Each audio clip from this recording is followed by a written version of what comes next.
గోంగూరతో ఈ రెసిపీ అయితే ట్రై చేయండి. పచ్చడా లేదా ఊరగాయ అని మీకే డౌట్ వచ్చే విధంగా ఉంటుంది. తింటుంటే తినాలనిపించేంత కమ్మగా ఉంటుంది.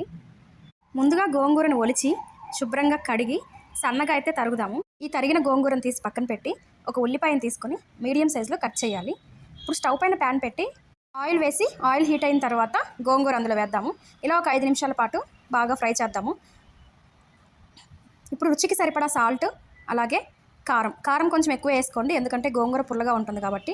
ఈ విధంగా 2 నిమిషాలు ఫ్రై చేసిన తర్వాత మన ఉల్లిపాయ ముక్కలు కూడా అందులోనే వేసేసి 10 నిమిషాల పాటు ఉడికించి స్టవ్ ఆఫ్ చేయండి. మన పచ్చడి రెడీ అయిపోతుంది.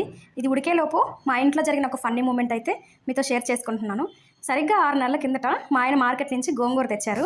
ఆ గోంగూర ఎందుకో కొంచెం నీసు వాసన వస్తుందని నేను నీట్గా కడుక్కోరమ్మని చెప్పాను. ఆయన కడిగిన గోంగూర వల్ల నాకు పచ్చడి చేసే పనే లేకుండా పోయింది. ఏం చేశారంటే, పిల్లల స్నానానికని బకెట్లో వేడి నీళ్ళు పెట్టాను. ఆ వేడి నీళ్ళల్లో గోంగూర అలా ముంచి ఇలా లేపారు. అంతే, పచ్చడి చేసే పనే లేకుండా పోయింది.